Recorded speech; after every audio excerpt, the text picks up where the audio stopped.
മഴതോരും മുൻപയുടെ വരാൻ പോകുന്ന കഥയിലേക്ക് എല്ലാവർക്കും സ്വാഗതം. അലീന കടപ്പാട്ടൂര് തന്നെ ബബിതയെ സംരക്ഷിച്ച് നിൽക്കുകയാണ്. ബബിതയോട് അലീന സത്യങ്ങളെല്ലാം പറഞ്ഞു കഴിഞ്ഞു. ബബിതയും താനും ഒരേ അമ്മയുടെ വയറ്റിൽ ജനിച്ചവരാണെന്ന്. ഇതേസമയം വൈജയന്തി ബാലചന്ദ്രനുമായി ഇനി മുന്നോട്ട് പോകാൻ കഴിയില്ല, എനിക്കിനി ഡൈവേഴ്സ് വേണമെന്ന് ശിവശങ്കരനോട് പറയുകയാണ്. ഇനി ഞാൻ കടപ്പാട്ടൂരേക്കില്ല, അവൾ വന്ന സ്ഥിതിക്ക് ഇനി എൻ്റെ ആവശ്യം അവിടെയില്ല. എൻ്റെ ഭർത്താവിനും മക്കൾക്കും അവൾ മതി. അതുകൊണ്ട് തന്നെ ഞാനിനി ഡിവോഴ്സുമായി മുന്നോട്ട് തന്നെ പോകുവാൻ തീരുമാനിച്ചു. ഇത്രയുമാണ് കഴിഞ്ഞ കഥയിൽ നമ്മൾ കേട്ടത്. അടുത്ത കഥയിലേക്ക് പോകുന്നതിന് മുൻപായി ഇതുവരെ ചാനൽ സബ്സ്ക്രൈബ് ചെയ്യാത്തവരുണ്ടെങ്കിൽ സബ്സ്ക്രൈബ് ചെയ്യാനും ലൈക്ക് ചെയ്യാനും കമൻറ്റ് ചെയ്യാനും മറക്കരുത്. വൈജയന്തി ഡിവോഴ്സ് കേസ് കൊടുക്കുവാൻ അഡ്വക്കേറ്റിനെ കാണുവാൻ വേണ്ടി പോയിരിക്കുകയാണ്.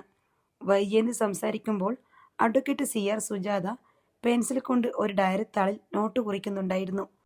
അവർ മൂളി മൂളി പ്രോത്സാഹിപ്പിക്കുകയും ഇടയ്ക്ക് സംശയ നിവൃത്തിക്കായി ചോദ്യങ്ങൾ ചോദിക്കുകയും ചെയ്തു.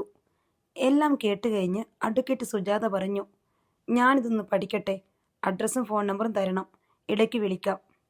എനിക്ക് വിവാഹമോചനം കിട്ടാനുള്ള കാരണങ്ങളെല്ലാം വേണ്ടുമോളമില്ലേ? വൈജയന്തി ചോദിച്ചു.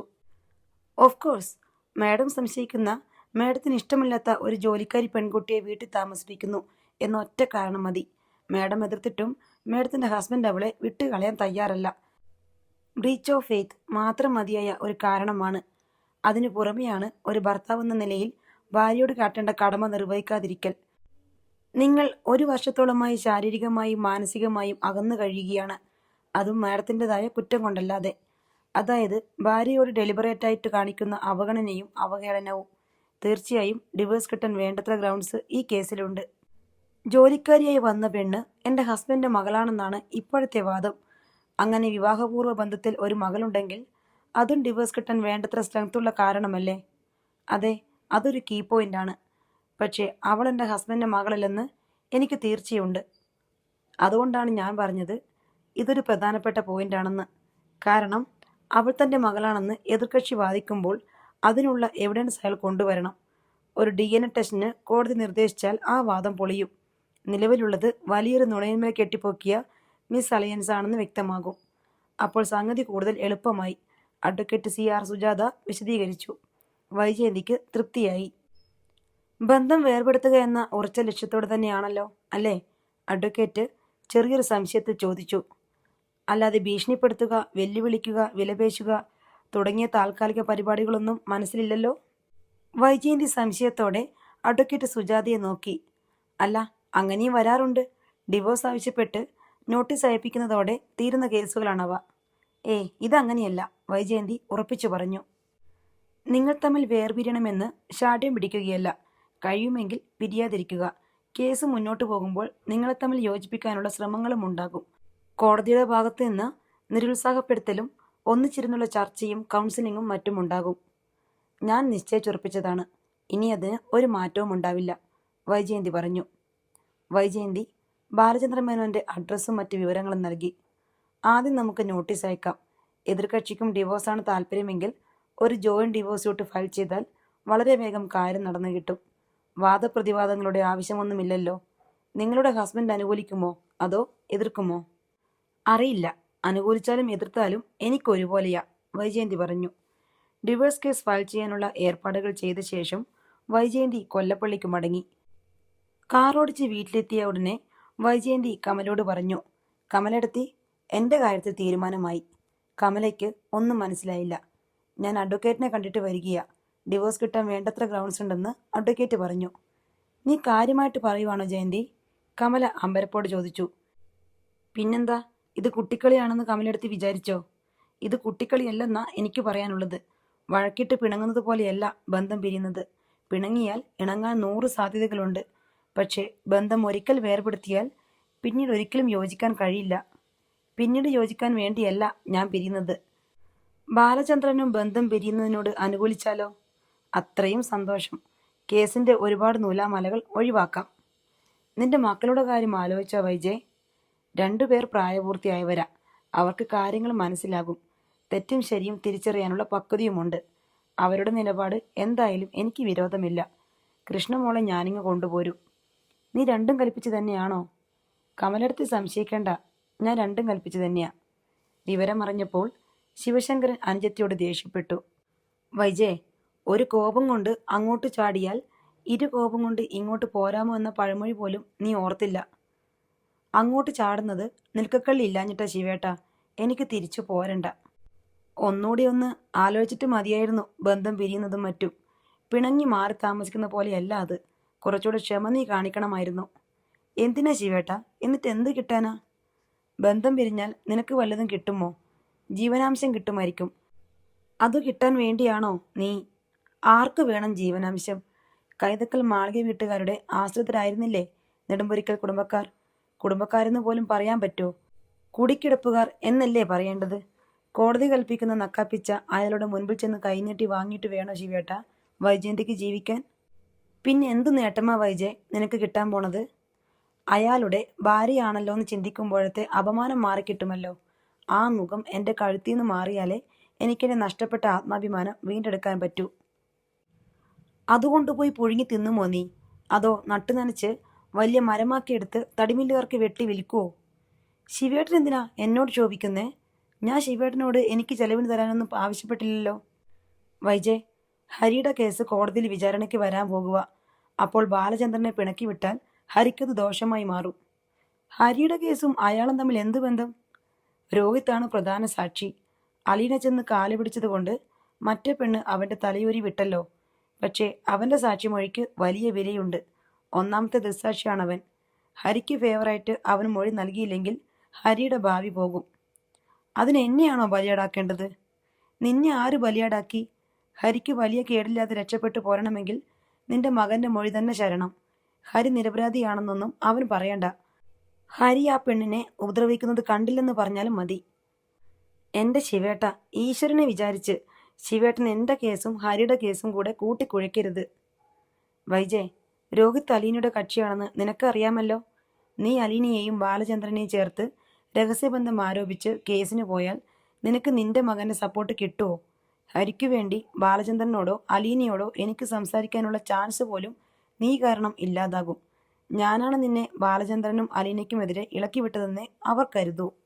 യാതൊരു കാരണവശാലും അവരെന്നെ സഹായിക്കുമെന്നേ പ്രതീക്ഷിക്കണ്ട. നിന്റെ എടുത്തുചാട്ടം കൊണ്ട് എൻ്റെ മകൻ്റെ ജീവിതമാ ത്രാസിൽ തൂങ്ങാൻ പോകുന്നേ, ശിവശങ്കരൻ കുറ്റപ്പെടുത്തുന്ന സ്വരത്തിൽ പറഞ്ഞു. ഹരി അത്രയ്ക്ക് നിരപരാധിയൊന്നുമല്ലല്ലോ ശിവേട്ട. കണ്ട കാര്യം കണ്ടില്ലെന്ന് രോഹിത്ത് പറയുമെന്ന് എനിക്ക് തോന്നുന്നില്ല. അവനെ ഈ കേസിൽ നിന്ന് ഒഴിവാക്കി വിട്ടത് ആ പെണ്ണിൻ്റെ മൊഴി കാരണമാ. ഇനി അവൻ അവൾക്കെതിരെ കോടതിയിൽ മൊഴി കൊടുക്കുവോ? നന്ദികേടല്ലേ ശിവേട്ട അത്? നന്ദികേട് കാട്ടണമെന്നല്ല പറഞ്ഞത്. ഹരി ആ പെണ്ണിനെ ഉപദ്രവിക്കുന്നത് കണ്ടില്ലെന്ന് അവന് പറയാമല്ലോ. എന്നെയും ഹരിയെയും സഹായിക്കേണ്ട കടമ നിനക്കുണ്ട്. നീ തന്നെ മുൻകൈ എടുത്ത് അലീനയോടും രോഹിത്തിനോടും ബാലചന്ദ്രനോടും സംസാരിച്ചാൽ ഹരിക്ക് എന്തെങ്കിലും ഒരു ഇളവ് കിട്ടുമായിരുന്നു. അലീനയും രോഹിത്തും മറ്റേ പെൺകുട്ടിയോട് വേണ്ടതുപോലെ പറഞ്ഞാൽ അവൾക്കും ഒരലിവ് തോന്നിയനെ. ഒരു ചെറുപ്പക്കാരൻ്റെ ഭാവിയല്ലേ വലുത്. എൻ്റെ മകന് ഒരാപത്ത് വന്നപ്പം മിത്രമായിട്ട് ഉപകരിക്കേണ്ടതിന് പകരം നീ ശത്രുസ്ഥാനത്ത് നിന്ന് ദ്രോഹിക്കുന്നതിന് തുല്യമാ ഇപ്പോഴത്തെ നിന്റെ പ്രവൃത്തികൾ, ശിവശങ്കരൻ വെട്ടിത്തുറന്നു പറഞ്ഞു. എൻ്റെ അവസ്ഥ കാണാനും എൻ്റെ കൂടെ നിൽക്കാനും ഒരു പിന്തുണയായിട്ട് ശിവേട്ടനെയാ ഞാൻ കണ്ടത്. എന്നിട്ടിപ്പോൾ സ്വന്തം മകൻ്റെ കാര്യം വന്നപ്പോൾ ശിവേട്ടന് ഞാൻ ശത്രുവായി അല്ലേ? എനിക്ക് മനസ്സിലായി ശിവേട്ട. എല്ലാവർക്കും അവനവനാണ് വലുത്. അവനവൻ്റെ നിലനിൽപ്പിന് വേണ്ടി കൂടെപ്പിറപ്പിനെ പോലും തള്ളിപ്പറയും. കാര്യലാഭത്തിന് വേണ്ടി ശത്രുവിൻ്റെ കാല് പിടിക്കാനും തയ്യാറാകും. ഞാനിപ്പം എന്താ വേണ്ടത്? ഹരിക്ക് വേണ്ടി ബാലേന്ദ്രൻ്റെ കാലിൽ ചെന്ന് വീഴണം. വീട്ടിൽ നിന്ന് ഇറങ്ങിപ്പോയി ചന്തയിലൊക്കെ അലഞ്ഞു തിരിഞ്ഞിട്ട് തിരികെ ചെല്ലുന്ന പട്ടിയെപ്പോലെ കടപ്പാട്ടൂരേക്ക് കയറി ചെല്ലണം. എന്നിട്ട് എൻ്റെ കുടുംബം നശിപ്പിച്ച ആ മൂദേവിയുടെ മുൻപിൽ ചെന്ന് നിന്ന് കഴിഞ്ഞതൊക്കെ മറന്ന് എൻ്റെ ആങ്ങളുടെ മകൻ ഹരിയെ സഹായിക്കണമെന്ന് കെഞ്ചണം അല്ലേ? വൈജയ്, അങ്ങനെ വേണമെന്ന് ഞാൻ പറഞ്ഞില്ല. അവരെ വെറുപ്പിക്കരുത് എന്നേ ഉദ്ദേശിച്ചുള്ളൂ. അവരെയും വെറുപ്പിക്കരുത്, ശിവേട്ടനെയും വെറുപ്പിക്കരുത്. വൈജയന്തി അങ്ങനെ എല്ലാവർക്കും ചവിട്ടിയരക്കാൻ പാകത്തിലുള്ള പുഴുവല്ല. ഞാൻ ഇനി ഈ വീട്ടിൽ താമസിച്ചാലല്ലേ ശിവേട്ടൻ്റെ മുഖത്ത് നോക്കുമ്പം എനിക്കും എൻ്റെ മുഖത്ത് നോക്കുമ്പോൾ ശിവേട്ടനും മനപ്രയാസം ഉണ്ടാകൂ. വൈജയന്തി തൻ്റെ മുറിയിലേക്ക് പോയി. മുൻപത് ഹരിയുടെ മുറിയായിരുന്നു. ജാമ്യത്തിലിറങ്ങിയ ശേഷം ഹരി കൊല്ലപ്പള്ളിയിലെ ആളുകളെ അഭിമുഖീകരിക്കാനുള്ള മടി കാരണം കോഴഞ്ചേരിയിലുള്ള അമ്മാവൻ്റെ വീട്ടിലേക്ക് താമസം മാറ്റിയപ്പോൾ ഒഴിഞ്ഞുകിടന്ന മുറി ശിവശങ്കരൻ വൈജയന്തിക്ക് വിട്ടുകൊടുക്കുകയായിരുന്നു. അരമണിക്കൂറിനുള്ളിൽ വൈജയന്തി ബാഗും പെട്ടിയും അടുക്കി കാറിനുള്ളിൽ കയറ്റി. അവൾ യാത്ര പോകാൻ ഒരുങ്ങി വന്നു. ഞാൻ പോവാ ശിവേട്ട. ഇവിടെയും എനിക്ക് അഭിമാനത്തോടെ ജീവിക്കാൻ പറ്റില്ലെന്ന് മനസ്സിലായി. ശിവശങ്കരൻ അമ്പരന്ന് നിന്നു.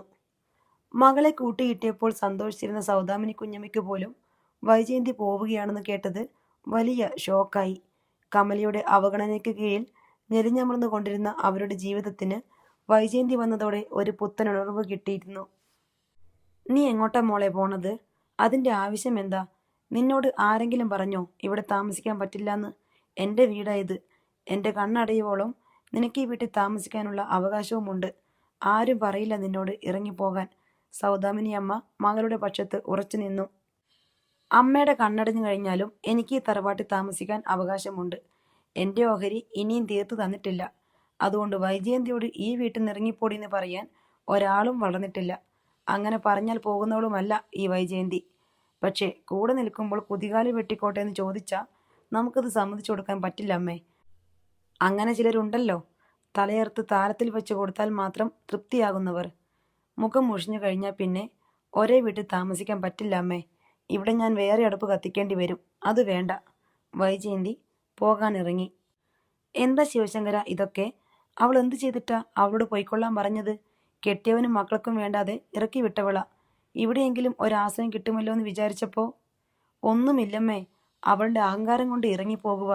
ഞാൻ അവളോട് പോകാൻ പറഞ്ഞിട്ടില്ല. ബാലചന്ദ്രനെതിരെ വിവാഹമോചനത്തിന് കേസ് കൊടുത്തിട്ട് വന്നപ്പം അത്രയും എടുത്തുചാട്ടം വേണമായിരുന്നോടിയെന്ന് ചോദിച്ചു. അതവൾക്ക് ഇഷ്ടപ്പെട്ടില്ല. രോഹിത്തിനെ കൊണ്ട് കോടതിയിൽ ഹരിക്ക് അനുകൂലമായിട്ട് മൊഴി പറയിക്കാമോ എന്ന് ചോദിച്ചു.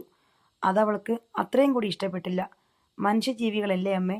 പരസ്പരം സഹായം ചോദിച്ചും സഹായിച്ചുമൊക്കെയല്ലേ ജീവിക്കേണ്ടത്? അവൾക്ക് ആരുടെയും സഹായം വേണ്ട. ആരുടെ മുൻപിലും തല കുനിക്കുകയുമില്ല. ആരെയും വകവയ്ക്കില്ല. ആരെയും സഹായിക്കുകയുമില്ല. ചുറ്റുമുള്ളവരെ വെല്ലുവിളിക്കാൻ വേണ്ടി മാത്രമായിട്ട് ഇങ്ങനെയൊരു ജന്മം.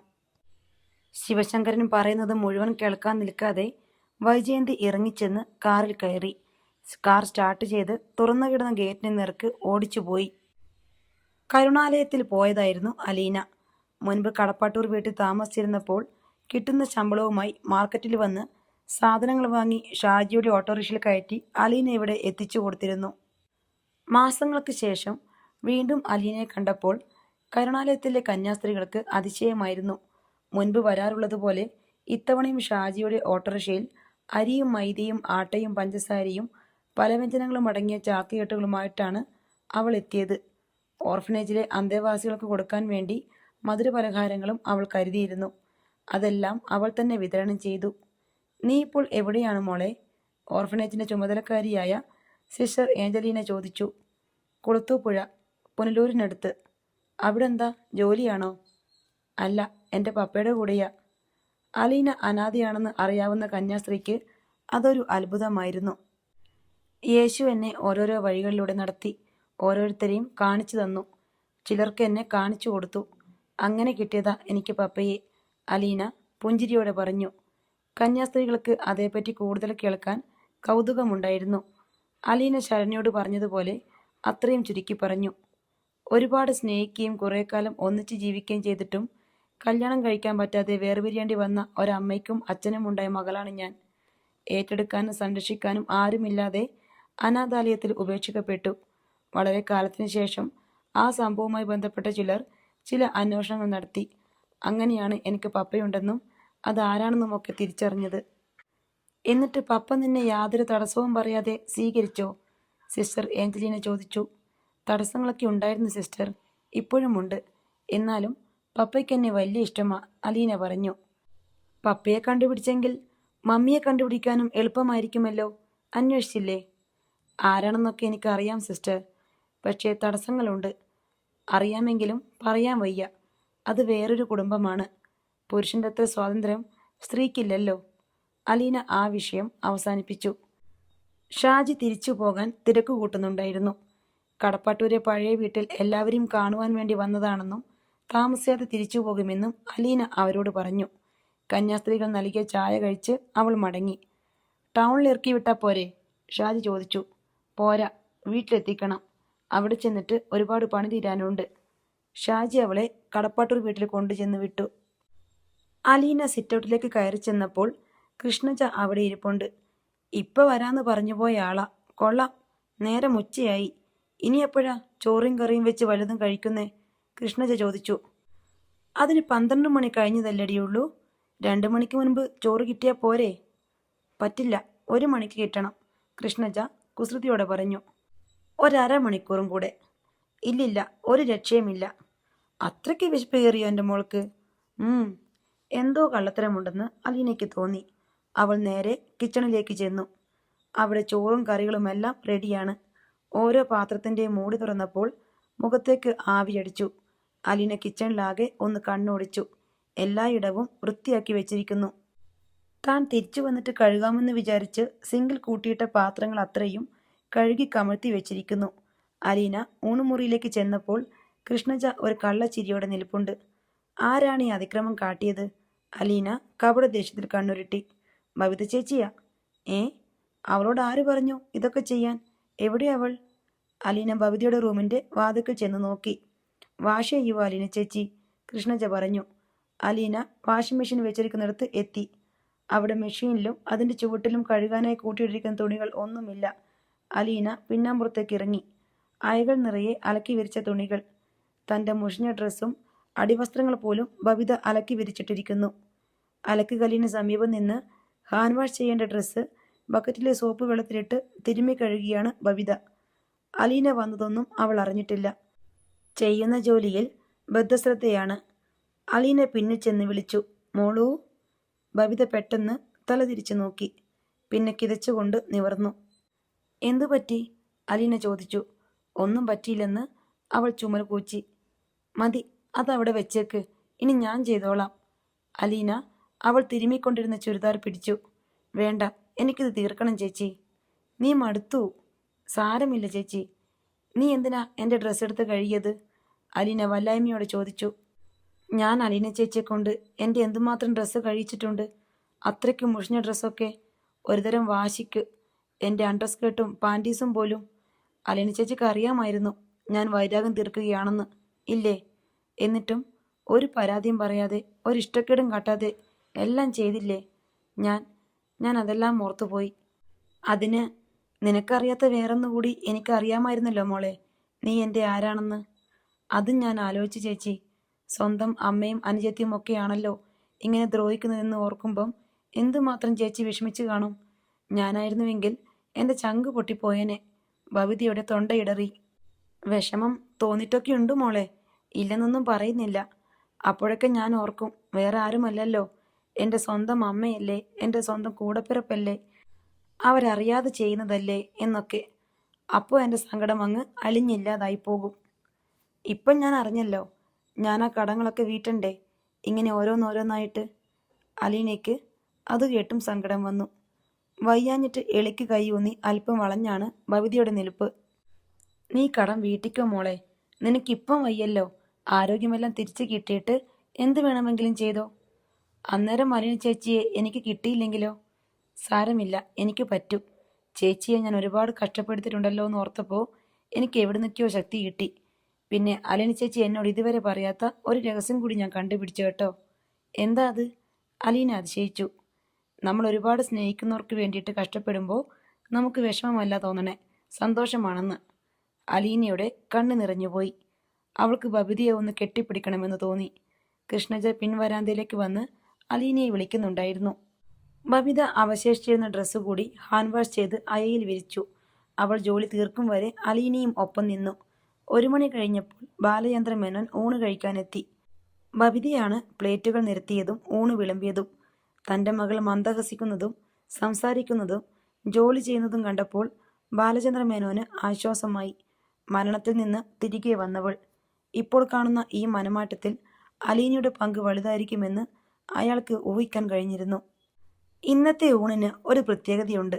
എന്താണെന്ന് പറയാമോ അച്ഛന്? അലീന ചോദിച്ചു. ബാലചന്ദ്രൻ ആകെക്കൂടി ഒരു മനക്കണക്ക് കൂട്ടിയിട്ട് പറഞ്ഞു. ബബിതയും കൂടി പാചകത്തിന് സഹായിച്ചു അല്ലേ? ഉത്തരം പാതി ശരിയാണ്. 5 മാർക്ക് തരാം. ബാക്കി 5ഉം പാചകത്തിൻ്റെ 10ഉം ബബിതയ്ക്കുള്ളതാണ്. ബബിതയാണ് ഇന്നത്തെ കുക്കിംഗ് മുഴുവൻ ചെയ്തത്. ഓ ഫാന്റാസ്റ്റിക്, ബാലേന്ദ്രൻ വിസ്മയത്തോടെ പറഞ്ഞു. ഇലാസ്റ്റിക് ആൻഡ് പ്ലാസ്റ്റിക്, കൃഷ്ണജ കളിയാക്കി. കണ്ടോ അച്ഛ അവളുടെ കുശുമ്പ്? അലീന പരാതിപ്പെട്ടു. ആ, എനിക്കിത്തിരി കുശുമ്പൊക്കെ ഉണ്ടേ. പണ്ട് ഇവളൊന്നും തിരിഞ്ഞുപോലും നോക്കാത്ത കാലത്ത് ഞാനേ ഉണ്ടായിരുന്നുള്ളൂ അലിന ചേച്ചിക്കൊരു കൂട്ട്. ഇപ്പൊ എത്ര പേരാ അവകാശികള്? ഞാനൊക്കെ റൺ ഔട്ട്. അലീനയ്ക്കത് മനസ്സിൽ കൊണ്ടു. അന്നും ഇന്നും താൻ ആരാണെന്നറിയാതെ തന്നെ സ്നേഹിച്ചവൾ കൃഷ്ണജ മാത്രമാണെന്ന് അവൾക്കറിയാം. ഞാൻ ബബിതയുടെ അടുത്ത് സ്നേഹക്കൂടുതൽ കാണിക്കുന്നുണ്ടെന്നുള്ളത് ശരിയാ. അവൾക്കല്ലേ ആരും കൂട്ടില്ലാതെ പോയത്. അതുകൊണ്ടല്ലേ?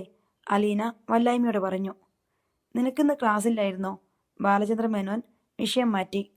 യൂത്ത് ഫെസ്റ്റിവലാ അച്ഛാ, കൃഷ്ണജ പറഞ്ഞു. ഊണ് കഴിഞ്ഞ് ബാലചന്ദ്ര മേനോൻ കടയിലേക്ക് പോയി.